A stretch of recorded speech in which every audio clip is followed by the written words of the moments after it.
Assalamualaikum warahmatullahi wabarakatuh. Selamat malam teman-teman semua. Perkenalkan, aku Maura. Aku seorang mahasiswa semester 2 Manajemen Informasi Kesehatan Universitas Gadjah Mada. Nah, malam ini aku bakal menemani teman-teman semua sebagai moderator belajar bareng mata pelajaran ekonomi.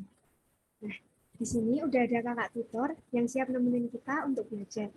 Kepada kakak tutor, silahkan ya kak untuk memperkenalkan diri.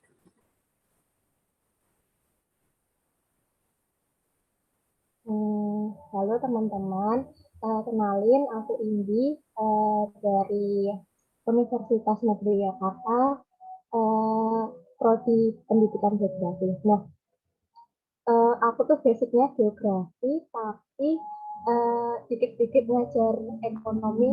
Semoga apa ya? Aku ngajarinnya tuh kalian yang bakal ngerti sama paham.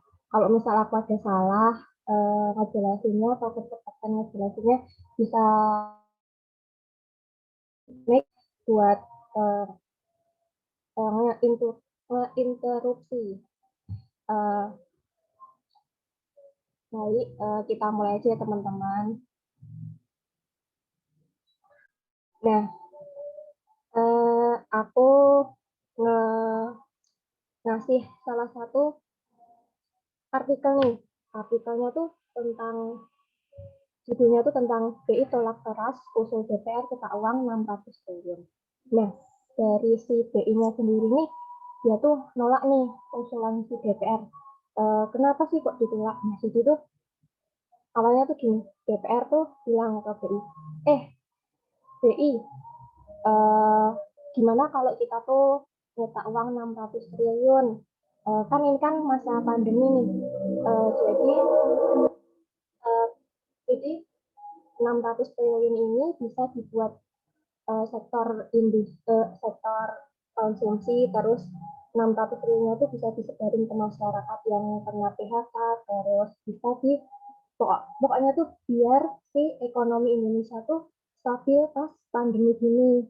Nah, tapi dari BI sendiri tuh Bapak Peri Warjo tuh bilang, aduh, DPR, kalau caranya nyetak uang 600 triliun tuh eh, dirasa kebijakan moneter tuh salah gitu. Bener niatnya tuh biar ekonomi stabil, tapi caranya tuh salah.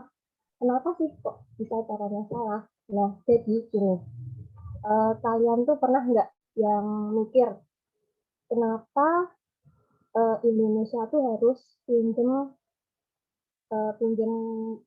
uang ke negara lain? Kenapa harus utang ke negara, utang sana sini cuma buat yang namanya bangun infrastruktur di Indonesia? Kenapa nggak yang nyetak uang sendiri terus dipakai sendiri? Nah, jadi ini tuh ada kaitannya yang namanya si inflasi. Sebelumnya kalian tuh tahu nggak sih apa itu inflasi? Boleh on mic, boleh chat di kolom chat.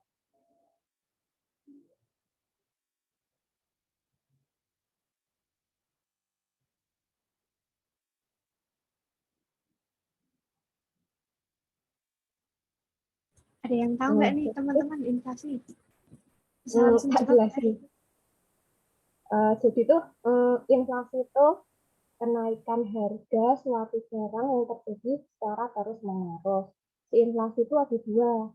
Yang pertama tuh demand pull inflation, terus yang kedua tuh cost push inflation. Demand pull inflation itu apa? Jadi demand pull inflation itu terjadi karena adanya tarikan permintaan. Apa sih yang dimaksud sama adanya tarikan permintaan tuh? Jadi harga harga tuh naik akibat tarikan permintaan. Jadi gini, misal ada orang, dia tuh seorang pegawai itu naik, terus orang kalau gajinya naik, dia kan punya uang tuh. Nah, uh, si apa orangnya nih bakal yang namanya ningkatin jumlah konsumsi mereka. Kan otomatis misal kalian punya uang banyak, nggak mungkin cuma disimpan aja. Nah, itu tuh bakal digunain buat yang namanya konsumsi kalian. Nah, jadi otomatis misal gajinya naik, konsumsinya naik, terus permintaan terhadap barang tuh naik. Nah, ini yang namanya adanya tarikan permintaan. Nah, misal kan itu tahu nih kalau orang-orang tuh gajinya naik. Nah, terus si misal kalian ada di sisi produsen. Di sisi produsen tuh kalian melihat ada peluang, oh orang-orang tuh gajinya naik ya, eh, otomatis dia bakal membeli produk kita, bakal membeli yang lebih dari yang biasanya. Jadi kayak apa? Kamu tuh jadi seorang produsen tuh bakal melihat peluang, bakal melihat yang namanya eh, barangmu tuh bisa ditingkatin harganya. Jadi eh, kalian tuh berani buat ningkatin harga pas orang-orang tuh punya uang yang lebih dari biasanya. Nah, itu yang namanya demand pull inflation. Contoh sederhananya tuh misal pas menjelang Lebaran, Natalan atau tahun baru itu kan eh, ada tuh orang yang se-Indonesia tuh dapat yang namanya pegawainya tuh dapat yang namanya THR. Nah, orang-orang yang dapat THR ini mengalokasikan uangnya mereka tuh nggak cuma buat ditabung, tapi itu juga buat yang namanya beli bahan pokok. Kan menjelang lebaran gitu kan mesti yang banyak banget orang-orang yang beli kebutuhan sandang pangan, nah itu.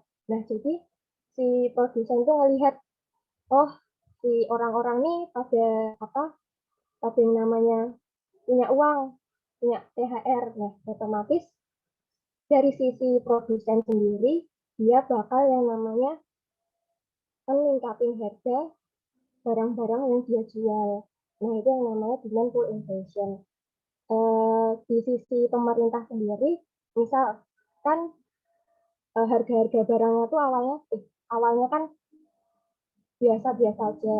Nah, gara-gara tadi THR itu tadi, otomatis harganya tuh naik, meningkat. Nah, ini yang namanya kan inflasi. Nah, si pemerintah tuh ngerespon dengan misal kalau bahan pokok kayak misalnya beras gitu, dia ngambilnya pemerintah bakal namanya ngeluarin eh, apa ngeluarin dari bulog buat ngestabilin harga-harga biar nggak naik. Jadi masih harganya itu masih di keseimbangan, nggak inflasi yang tinggi banget, nggak inflasi yang rendah banget. Kalau nggak itu apa namanya ngeluarin dari bulog bisa yang namanya impor dari luar negeri gitu. Jadi biar harga-harganya itu stabil. Nah, kalau yang kedua itu ada cost push inflation. Itu terjadi akibat dorongan biaya. Kalau demand pull inflation tadi kan dari apa namanya?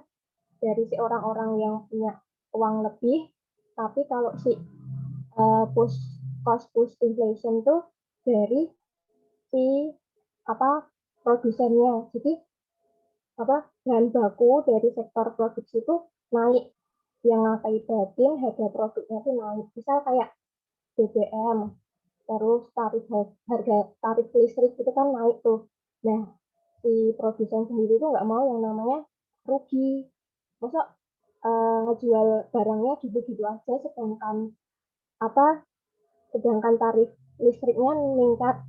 Takutnya kalau misalnya kayak gitu kan rugi, terus takutnya malah bangkrut. Nah, makanya si produsen tuh akhirnya ikut naikin yang namanya eh, harga produknya. Kalau kasus yang lain tuh kayak apa itu buruh buruh minta minta gajinya dinaikin, atau pegawai pegawai minta gajinya dinaikin. Nah, itu tuh salah satu dorongan biaya di mana si apa si produsennya tuh eh, meningkatin produk-produk mereka biar bisa bayar si pegawai-pegawainya tadi. Nah, gitu. Balik lagi ke yang sebelumnya itu kan apa namanya yang tentang nyetak uang itu tadi. Nah, ini apa sih akibatnya kalau Indonesia akhirnya tuh nyetak uangnya sendiri? Nah, akibatnya tuh nilai rupiah bakal yang anjlok terhadap mata uang lain. Jadi misal dicontohin nih, rupiah tuh dicontohin jadi cabai. Nah, cabai itu lagi membludak-bludaknya, atau dalam artian tuh kayak cabai itu lagi panen raya. Nah, otomatis kan cabai itu eh, apa jumlahnya tuh di masyarakat tuh banyak banget. Nah, itu yang bikin harga harga apa nilai nilai si cabai itu turun. Nah, itu diibaratin kayak si rupiah tadi. Rupiah kalau disebar ke masyarakat nggak bakal ada nilainya. Terus kayak apa nilai rupiah tuh nggak yang apa ya kayak nilai rupiah tuh benar-benar nggak ada nilainya uh, dibandingkan sama dolar. Ini bakal terdampak sama misal uh, apa perusahaan swasta yang utang sama luar negeri kan dia bakal yang apa dia bakal yang bayar utangnya pakai rupiah tapi dikonversiin ke dolar. Nah, otomatis si apa rupiah tuh harus jumlahnya banyak banget dan nilainya tuh harus yang stabil biar bisa ngebayar utang mereka jadi dolar. Nah, begitu juga kayak misal apa namanya negara negara kita tuh kalau misal pinjem terus dibalikin ke negara, ke negara lain gitu, itu harus kan dikonversiin juga. Nah, rupiah tuh kan tadi nyebar luas banget, banyak banget di masyarakat yang bikin nggak ada nilainya. Nah, itu sama kayak si apa rupiah yang dikonversiin ke dolar itu nggak ada nilainya pas kalau mau bayar utangnya ke negara lain gitu. Lanjut, nah apa yang mengontrol inflasi? Nah, di sini tuh inflasi itu dikontrol sama yang namanya dua kebijakan. Eh, dalam suatu negara tuh ada dua kebijakan yang mengontrol namanya inflasi itu. Sebelum ke situ, kita tuh tahu dulu sifatnya apa. Nah, sifat yang pertama tuh kontraktif, sama yang kedua tuh ekspansif. Kalau kontraktif tuh mengurangi jumlah uang beredar, kalau ekspansif tuh menambah jumlah uang beredar. Maksudnya gimana? Eh, kontraktif tuh dipakai kalau keadaan ekonomi lagi inflasi. Jadi itu apa? Misal ekonominya tuh lagi yang apa naik-naiknya gitu. Nah, sama sih kontraktif yang sifatnya kontraktif ini harus dihentiin, nggak boleh sampai yang boosting banget, nggak boleh sampai yang boosting. Soalnya kalau boosting di titik tertentu dia bakal yang jatuh jatuh jatuh banget, bakal yang anjlok banget. Sedangkan kalau ekspansif tuh dipakai kalau perekonomiannya tuh lagi yang keadaannya lesu-lesunya. Nah, di stimulus nih sama si ekspansif biar nggak biar yang namanya digenjot biar perekonomiannya tuh dari yang rendah banget jadi yang lumayan stabil gitu. Lanjut, nah dari yang sifatnya tadi muncullah yang namanya kebijakan moneter sama fiskal. Kalau kebijakan moneter tuh dia di tanggung jawabnya sih Bank Sentral. Bank Sentralnya Indonesia tuh Bank Indonesia. Sedangkan kebijakan fiskal tuh kebijakan yang mengatur keadaan perekonomiannya tuh lewat pemerintah, Kementerian Keuangan, sama jajaran stafnya. Nah, di kebijakan moneter itu ada yang namanya empat instrumen. Yang pertama tuh politik diskonto, terus yang kedua tuh pegangan wajib minimum, yang kedua politik pasar terbuka atau open market policy, terus yang keempat atau yang terakhir tuh pemberian kredit. Nah, di sini tuh sifatnya tadi ada kontraktif sama ekspansif. Kalau kontraktif tuh dipakai kalau lagi perekonomiannya inflasi, tapi kalau ekspansif tuh perekonomiannya lagi deflasi atau lagi yang keadaan musim-musimnya. Menurutku kalau apa namanya, kalau kalian yang mau ujian gitu, tinggal apa, tinggal mahamin di sini tinggal kayak misal kalau kontraktif tuh berarti naik-naik jual cepat, kalau ekspansif tuh turun-turun beli longgar. Nah, cuma gitu. Terus kita bakal bahas satu-satu tentang instrumen-instrumennya. Nah, itu apa? Nah, ya, misal ini ada permisalan. Misal ya, kalian tuh pinjem ke bank, pinjemnya tuh 1 juta. Nah, 1 juta ini dia suku bunganya awalnya tuh 3%. Otomatis kalau kamu pinjam, kamu tuh bakal bayar kamu dapat suku bunganya tuh sebesar 30.000 pas kamu pas kamu namanya pinjam sebesar 1 juta. Nah, kalau tadi kontraktif itu kan naik, yang tadi ini kontraktif itu kan politik diskontonya naik itu maksudnya jadi kayak yang 3% ke 7%. Nah, pas kalian pinjam awalnya kan 3% dari 1 juta itu kan 30.000. Nah, gara-gara ada kebijakan kontraktif yang menaikkan suku bunga, maka suku bunganya tuh jadi 7%. Nah, 7% ini dari 1 juta jadi 70.000. Nah, kalau misal kalian pinjam, kalian tuh malah yang rugi, kayak nggak apa ya, kayak nggak dapat, mending nggak usah pinjam daripada pinjam. Nah, kalau di sisi yang kalian nabung, kalian tuh malah dapat uh, keuntungan yang lebih daripada kalian pinjam. Jadi misal kalian nabung awalnya 3% tingkat suku bunganya. Nah, kalian nabung 1 juta terus kena suku bunga 3%. Nah, akhirnya kan kalian dapat bunga 30.000. Nah, pas keadaan kontraktif itu, pas keadaan inflasi, suku bunganya jadi 7%. Ini kan akhirnya jadi 70.000. Nah, kalian nabung 1 juta, terus akhirnya jadi 70.000 itu kayak kamu bakal dapat keuntungan 70.000 kalau kamu nabung. Nah, jadi intinya tuh kenapa suku bunga dinaikin? Soalnya biar orang-orang tuh nabung, biar orang-orang tuh nggak megang yang namanya uang, biar inflasinya tuh stabil, nggak yang naik banget, nggak yang turun banget. Jadi kayak jumlah uang beredar di masyarakat tuh turun ketika suku bunganya dinaikin. Beda kasus kalau suku bunganya diturunin. Kalau suku bunganya diturunin, orang-orang bakal lebih yang namanya minjem daripada nabung.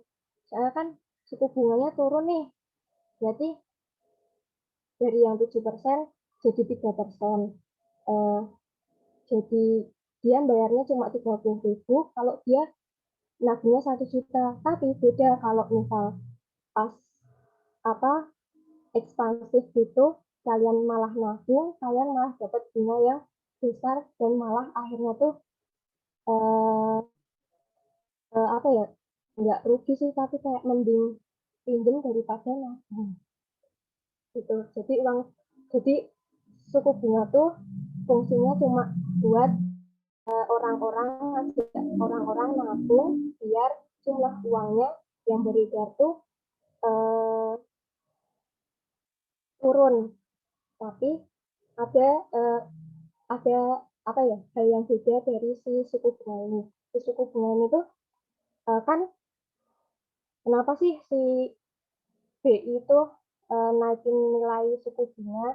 Nah, kalau ditanya tuh, kalau terus apa? Kalau suku bunga dinaikin waktu inflasi, kenapa suku bunga itu dinaikin waktu inflasi? Nah itu tuh pasti kebanyakan pada bilang soalnya biar orang-orang pada nabung, biar orang-orang tuh nggak megang uang, biar jumlah uang beredar di masyarakat tuh sedikit. Nah, tapi eh, di kenyataannya tuh kayak misal kalian tuh nabung, tahu nih suku bunganya naik nih, ada berita, misal ada berita, suku bunganya naik, terus kalian berbondong-bondong buat ke bank buat nabung.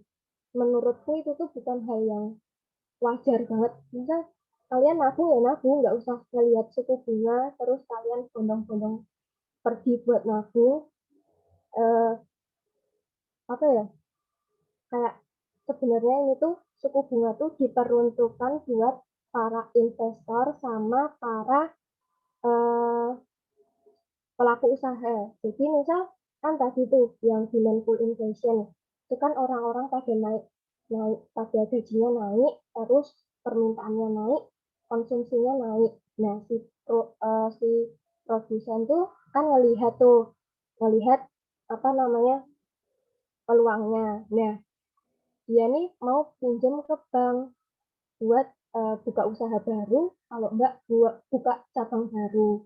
Nah tapi karena Bank Indonesia tuh tahu kalau uh, perusahaan lain tuh pengen yang namanya buka cabang, jadi dia melakukan yang namanya kebijakan politik diskonto, di mana suku bunganya tuh dinaikin biar orang-orang pelaku usaha tuh nggak pinjam. Jadi uh, kalian memposisikan diri kalian tuh jadi seorang pengusaha. Nah, kan tadi orang-orang pada yang namanya nge apa apa namanya tuh uang mereka pada lebih tuh. Nah itu kan otomatis kamu sebagai produsen tuh bakal yang semangat buat buka usaha baru, buka cabang baru, terus modalnya itu pinjam ke bank. Nah si bank ini terus si perusahaan ini datang ke bank, mau pinjam Pak, aku mau pinjam nih uang. Terus si dari banknya tuh bilang, tapi Pak, ya, kalau Bapak mau minjem suku bunga lagi naik ini Pak. Eh, terus kan suku bunga naik. Terus di produsen dari produsennya kayak kalau misal aku pinjam otomatis aku bakal bayar lebih mahal buat itu dari suku bunganya itu. Nah, akhirnya nggak jadilah itu yang namanya buka usaha baru, nggak jadi pinjam modal ke bank, soalnya ditakutkan malah dia harus bayar lebih buat suku bunganya itu tadi. Nah, jadi si Bank Indonesia tuh akhirnya berhasil tuh mencapai tujuannya buat enggak yang eh,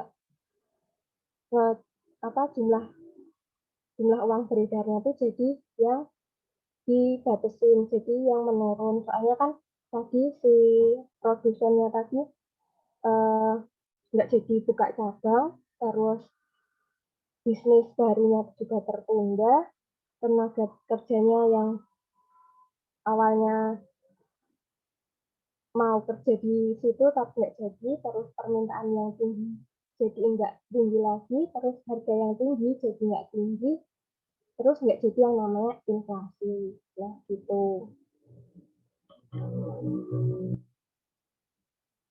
Nah buat cadangan wajib tuh ada beberapa nama lainnya, kayak yang pertama cadangan wajib minimum, terus giro wajib minimum, sama reserve rasio. Apa sih cadangan wajib itu? Nah, cadangan wajib itu mengatur jumlah cadangan kas yang tidak boleh dipinjamkan bank umum kepada masyarakat. atau suatu simpanan atau dana yang wajib disimpan atau tabungan oleh bank dalam bentuk rekening giro di Bank Indonesia. Jadi intinya tuh bank-bank umum, jadi tiap bank bank apa ya, bank bank apa, bank kayak BNI, BCA, Mandiri itu tuh harus yang namanya melakukan simpanan atau tabungan ke Bank Indonesia sebesar yang ditentuin Bank Indonesia berupa rekening giro. Jadi tuh ada DPK. DPK tuh dana pihak ketiga atau kita bisa sebut tuh simpanan nasabah. Nah, nasabah itu kan apa namanya, kayak yang ngetorin uangnya ke bank, kayak bank misal Mandiri, ada orang nitip dana pihak ketiganya nih nyetor uang sebesar 10 triliun. 10 triliunnya ini kena yang namanya reserve ratio atau giro wajib minimum atau GWM. GWM-nya sebesar 5%. Nah, dari 10 triliun tadi itu akhirnya kena yang namanya 5%. Nah, si 5% ini harus disimpan ke Bank Indonesia. Jadi kan sisa tuh 95%. Nah, 95%-nya itu sama si Mandiri boleh dibuat pinjem 5%-nya buat si si 5%-nya tuh buat BI, terus 95%-nya tuh buat si Mandirinya sendiri. Bisa dibuat untuk pinjaman atau kredit. Nah, contohnya tuh ini kan apa namanya, si BPK tuh ke bank 10 triliun. Nah, karena dia kena yang namanya reservasi sebesar 5%, otomatis 0,5 triliunnya tuh di diserahin ke Bank Indonesia. Terus akhirnya cuma dapat sisa 9,5 triliun. Nah, 9,5 triliunnya ini bisa dibuat pinjaman atau kredit. Nah, gimana kalau kejadian inflasi? Nah, cadangan wajib itu bakal naikin reservasinya jadi naik. Yang awalnya tadi kan 5%, tiba-tiba jadi yang 8%. Nah, 8%-nya ini dimasukin ke Bank Indonesia. Kan sisa tuh 92%. 92%-nya tuh bisa dibuat pinjaman atau kredit. Jadi orang-orang tuh bisa tuh pinjam ke bank atau uang-uangnya tuh bisa yang namanya beredar di masyarakat sebesar 9,2 triliun itu udah yang bisa disebarin ke masyarakat, bisa dibuat kredit atau pinjaman. Nah, otomatis jumlah jumlah uang beredarnya tuh turun. Soalnya kan tadi 9,5 triliun tuh ini awalnya segini. Karena inflasi tiba-tiba dinaikin jadi 8%. Terus uang yang beredar yang bisa dipinjemin itu cuma 9,2 triliun. Nah, beda lagi kalau keadaannya tuh inflasi. Inflasi tuh apa namanya, lagi keadaan yang lesu-lesunya. Kan kalau si kontraktif tadi tuh yang naikin, tapi kalau ekspansi itu nurunin. Jadi si reservasi itu awalnya 5%, jadi 95 apa, reservasinya 5%. 5% itu dibawa ke BI, terus 95%-nya di bisa digunain buat banknya sendiri, misal banknya Mandiri atau bank BCA, bank BNI gitu. Nah, karena tadi kebijakannya ekspansif, dia nurunin, jadi dia turun, cadangan wajibnya tuh turun jadi 3%. Nah, 3% ini dimasukin ke Bank Indonesia.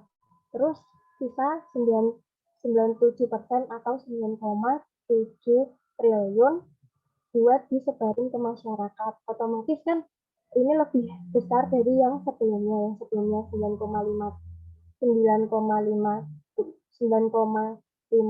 triliun jadi 9,7 triliun. Otomatis jumlah uang beredar di masyarakatnya meningkat, soalnya bisa tuh 9,7 triliunnya bisa dibuat pinjaman atau kredit ke masyarakat gitu. Nah, terus sebenarnya tuh apa tadi ini cadangan wajib minimum atau giro wajib minimum tuh ada 3 jenisnya. Tadi yang pertama tuh jenis primer. Primer tuh berupa apa namanya giro wajib minimum berupa rekening giro.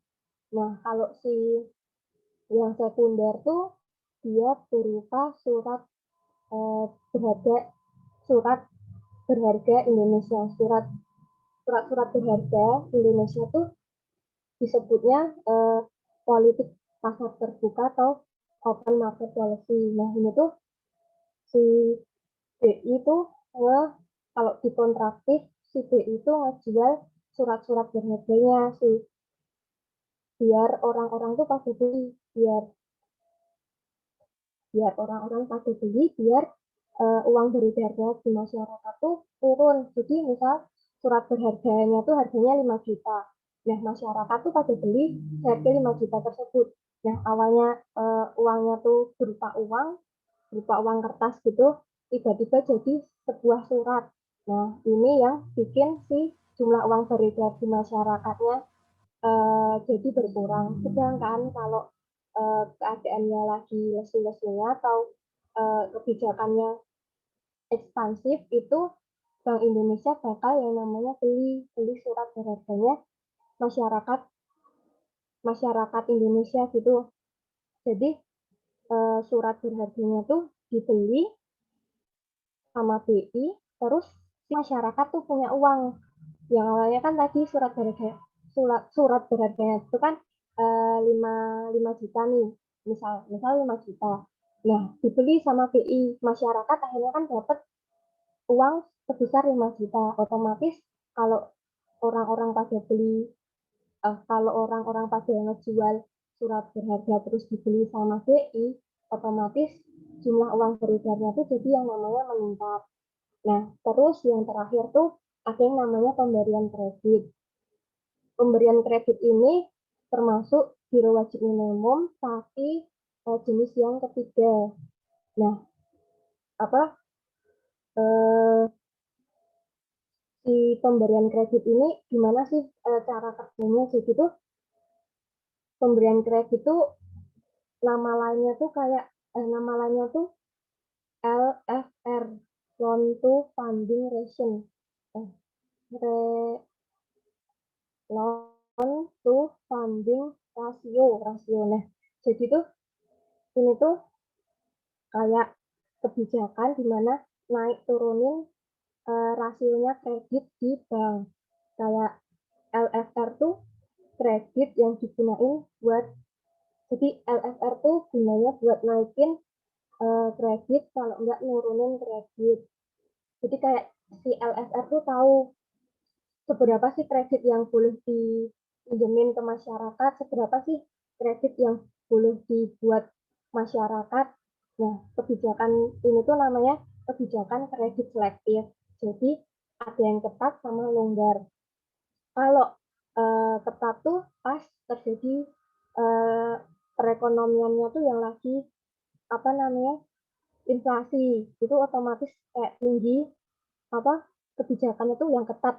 Jadi apa masyarakat tuh kalau mau pinjam tuh kayak ada yang namanya eh, apa ya peraturan-peraturan kayak harus orangnya kredibel, harus ikutin apa namanya prinsip yang 5C itu, terus ada yang harus slip gajinya di atas uh, slip gajinya tuh harus minimum 10 juta. Nah, itu baru boleh pinjem ke bank, boleh namanya kredit. Itu namanya kebijakan ketat. Nah, sedangkan kalau yang pas ngalamin inflasi, pas lagi lesu-lesunya perekonomiannya itu nama kebijakannya tuh kebijakan longgar. Nah, ini tuh masyarakat boleh nih minjem, boleh nih kredit ke bank, minimum misal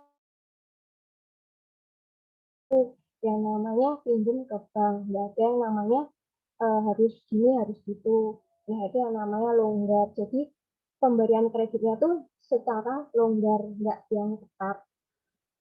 Terus lanjut, nah ini mulai masuk ke kebijakan fiskal tuh ada dua, pengeluaran sama penerimaan. Kalau pengeluaran tuh subsidi, kalau penerimaan tuh contohnya pajak. Sama kayak yang tadi, kalau kontraktif dia tuh punya bisa diturunin, bisa dinaikin. Kalau si ekspansif bisa naik, bisa turun.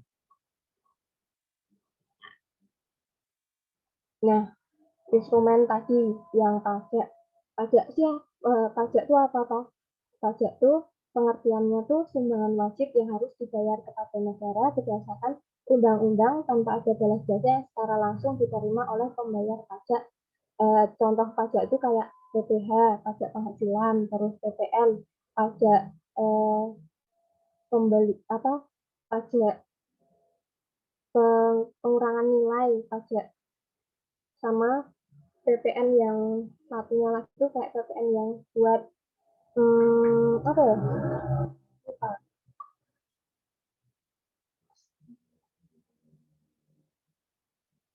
Nah, pokoknya itu. Jadi hmm, si kebijakan fiskal tadi itu kebijakan yang eh, kebijakan atau langkah-langkah yang diambil pemerintah eh, untuk mempengaruhi arah perekonomian nasional lewat pengeluaran atau penerimaan. Nah, pajak ini salah satu dari penerimaan.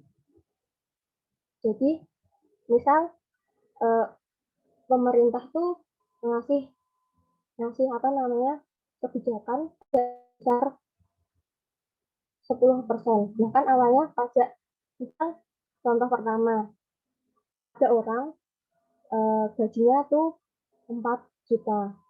Nah, otomatis kan nggak ada pajak. Dia bisa yang bebas buat konsumsi sebesar 4 juta juga. Tapi beda kalau pas ada pajak. Pajaknya misal 10%. Nah, kan apa namanya eh, pendapatannya 4 juta, terus tiba-tiba kena pajak, akhirnya pajaknya kan 10% dari 4 juta kan 400.000. Nah, otomatis kekurang tuh 4 juta 4 juta dikurang 6 4 juta dikurang 400.000 jadi 3.600.000. Nah, pajaknya dinaikin, otomatis juga juga bakal yang namanya nurunin konsumsi. Jadi konsumsi berkurang, pendapatan nasional juga menurun. Beda lagi kalau misal pajaknya diturunin, otomatis konsumsinya kan bakal yang naik, pendapatan nasionalnya bakal yang naik juga. Nah, terus ada subsidi. Subsidi itu bantuan keuangan yang diberikan oleh negara kepada penerima manfaat melalui berbagai program nasional.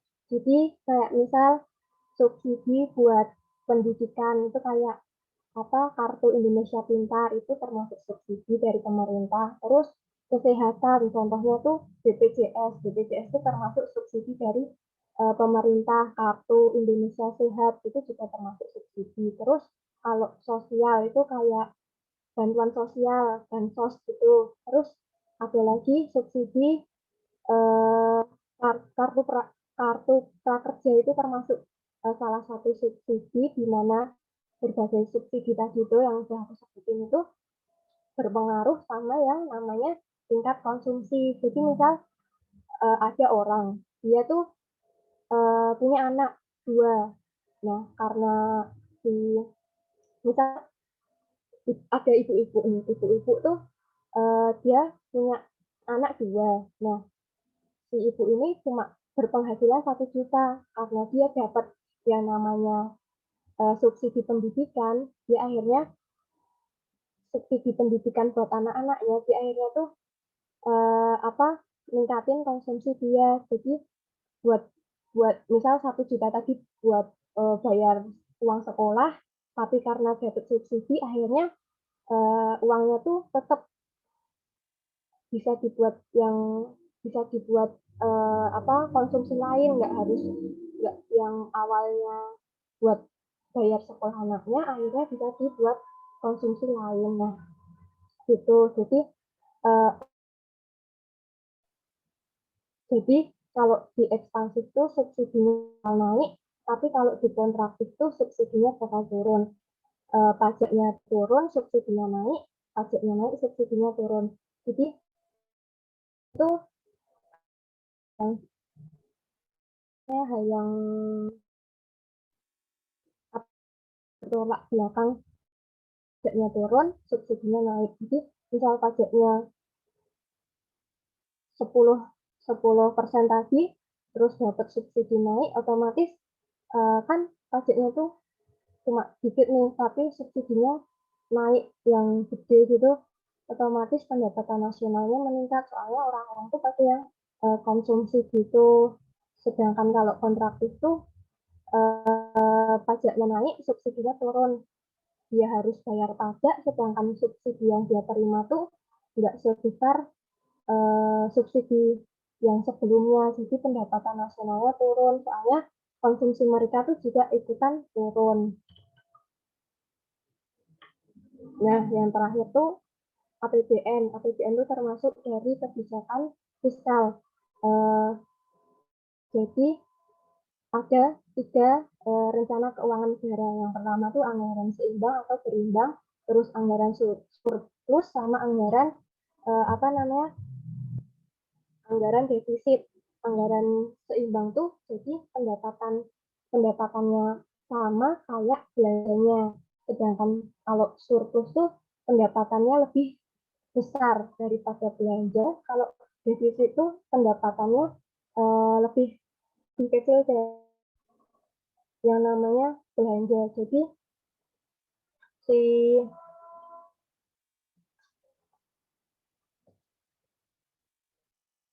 jadi si apa pendapatannya. Jadi kalau di anggaran seimbang tuh perekonomiannya lagi yang namanya seimbang-seimbang antara pendapatan sama bersama. Sedangkan kalau yang anggaran surplus tuh pendapatannya lebih besar daripada belanja, kayak keadaan inflasi gitu.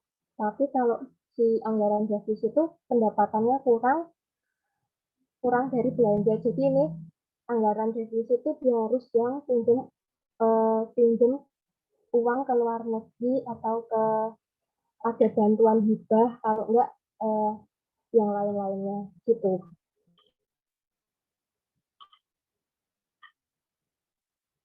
Udah selesai.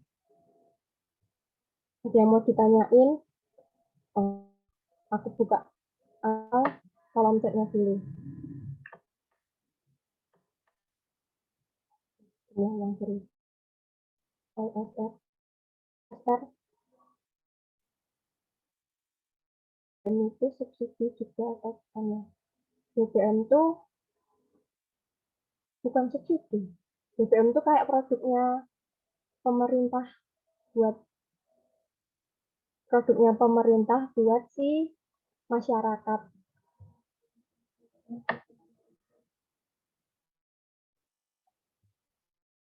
Tadi yang LSR, bukan LSR tapi L ketik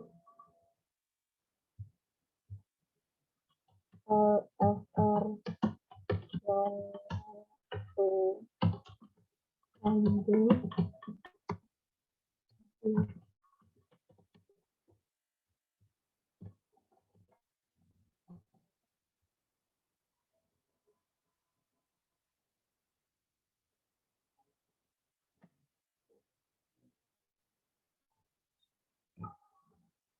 kalau inflasi sendiri tuh nggak ada yang namanya soal hitung-hitungan, kayak mungkin kayak yang tadi, kayak misal kontraktif tuh kalau misal inflasi, terus kebijakan yang diambil tuh moneter apa fiskal, terus bersifatnya kontraktif apa itu apa ekspansif gitu. cadangan cadangan wajib itu nama lainnya itu reserve rasio, bukan cash rasio.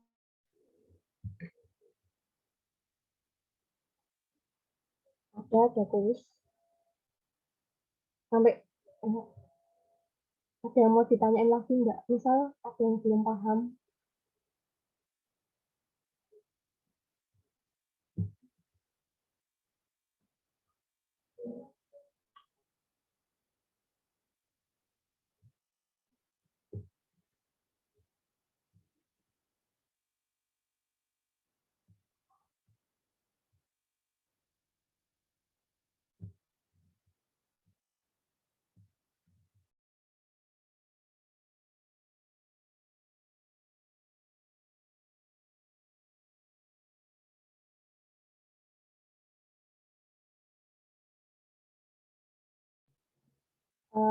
Apa namanya, kalau inflasi di UTBK tuh menurutku lebih ke yang kayak pemahaman kali, kayak misal kalian suruh uh, ngasih jawaban kalian kayak misal inflasi, terus misal pandemi, terus tiba-tiba inflasi. Nah, apa sih kebijakan yang bakal dilakukan pemerintah atau kebijakan Bank Indonesia buat ngatasin inflasi gitu, kayak lebih main ke konsep daripada hitung-hitungan gitu.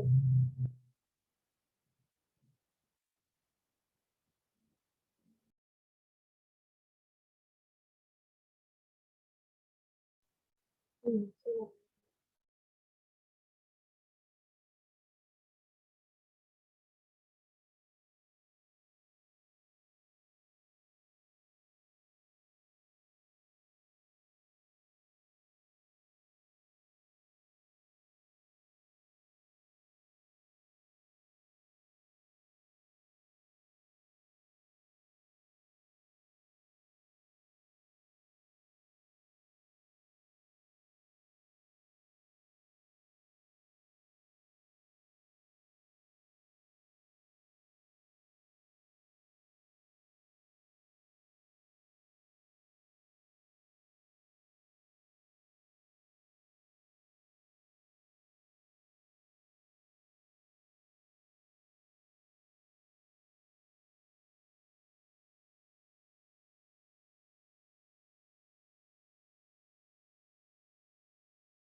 Kita langsung apa namanya tulis saja teman-teman. Aku share apa namanya share linknya.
Oke, buat teman-teman,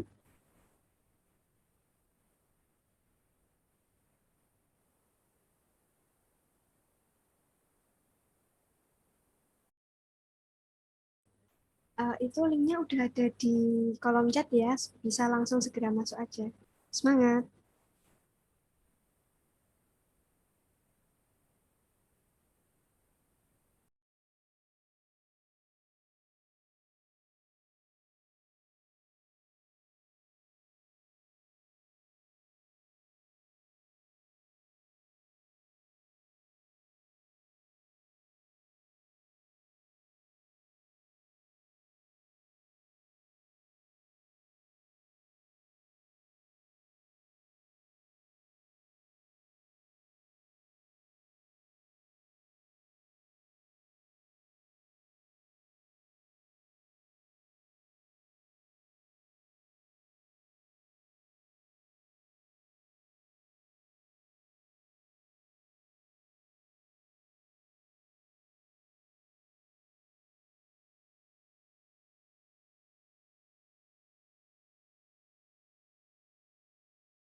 eyes off you. You'll be like heaven to touch. I wanna hold you so much. At last, long love has arrived, and I thank God I'm alive. You're just too good to be true. Can't take my eyes off of you. Pardon the way that I stare. There's nothing else to compare. The sight of you leaves me weak. There are no words left to speak. But if you feel like I feel, please let me know that it's real. You're just too good to be true. Can't take my eyes off of you.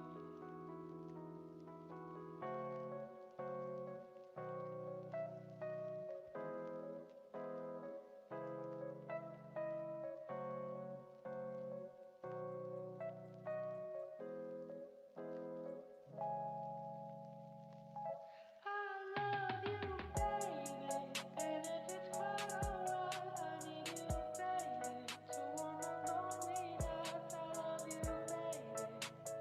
Trust in me when I say, oh pretty baby, don't bring me down. I pray, oh pretty baby, now that I found you, stay and let me love you, baby.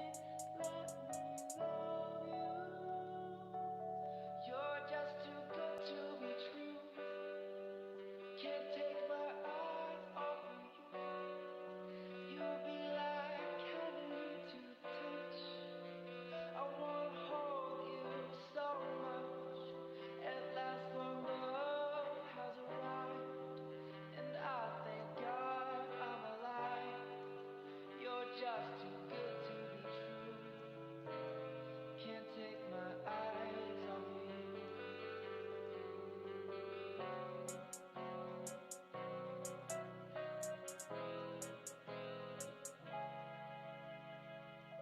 I love you, baby, and if it's quite alright, I need you, baby, to warm the lonely nights. I love you, baby. Trust in me when I say, oh pretty baby, don't bring me down. I pray, oh pretty baby, now that I found you, stay. Let me love you, baby. Let me love you.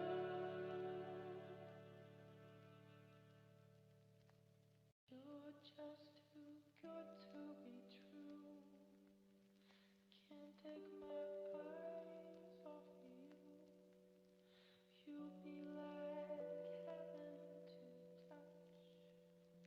I wanna hold you so much.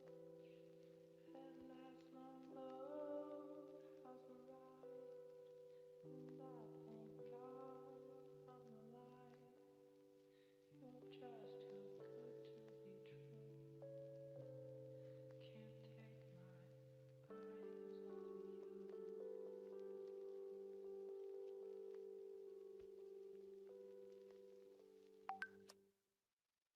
Hujan, men. Gue tungguin dulu ya baru OTW.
Start counting all the days. Forever I will stay with you. With you and only you. Go far and roam about. Come back and calling out to me. To me and only me. Oh, I'm in love. Why did I do to deserve you? Tell me, what did I do to be with your love? To be the one you're running into when the days have come through. All I want is just to stay. You can't shake me, I will never dare let go. You are talking, I'm the walking. I won't give you all of my love.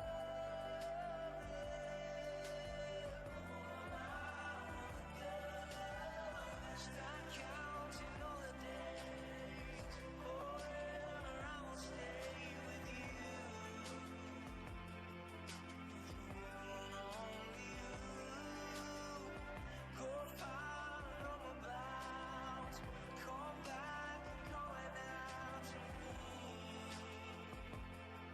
To me and only me. Well, how lucky is to be the one to get you, to get you, to get you now. Well, how happy is to found the one, found the one, found the one only kind of love.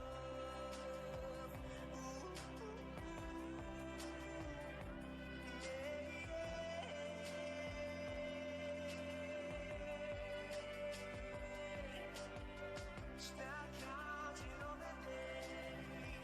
Forever I will stay with you. With you and only you. Go far and roam about. Come back and calling out to me. Oke, teman-teman, kayaknya kuisnya udah pada selesai semua ya. Oke, langsung kita lanjut aja ya. Aku balikin lagi ke Kak Indi. Silahkan, Kak. Untuk kuisnya tadi, kalau ada yang ditanyain bisa langsung tanya. Kalau nggak ada, kita akhiri aja. Tadi teman-teman ada yang benar semua nggak nih kuisnya? Atau ada yang salah berapa? Mungkin bisa diketik di kolom chat ya, teman-teman. Dan nanti yang salah bisa langsung ditanyain aja ke Kak Indi.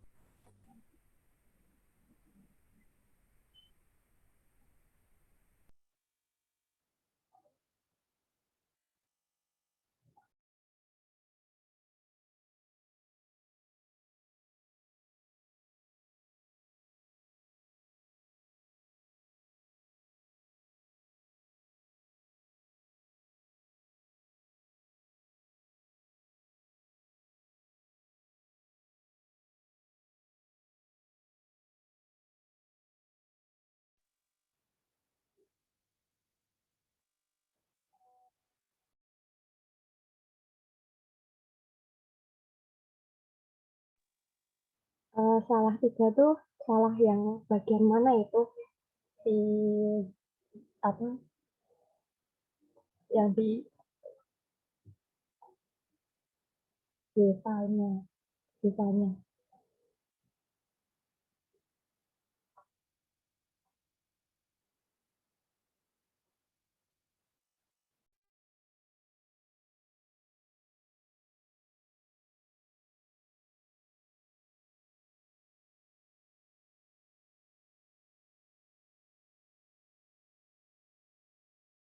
Oke, mungkin Zevanya tadi ada yang mau ditanyain atau enggak ya? Atau teman-teman yang lain boleh banget loh kalau mau tanya, nggak usah malu-malu. Mumpung ada Kak Indi.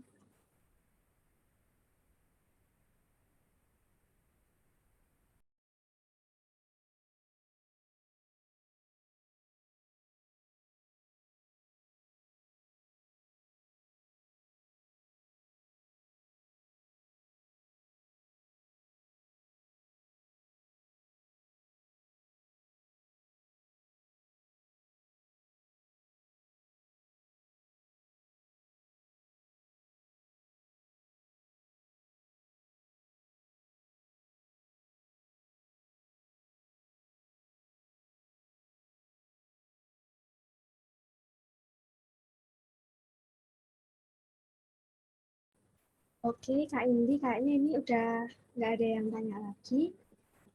Karena seluruh rangkaian belajar bareng kali ini udah selesai. Lama aku mau ngucapin terima kasih buat Kak Indi atas kesediaannya pada malam hari ini. Juga buat teman-teman yang udah hadir pada belajar bareng malam ini. Sebelum kita menutup acara ini, lebih baik kalau kita berdoa menurut keyakinan masing-masing. Berdoa dipersilahkan.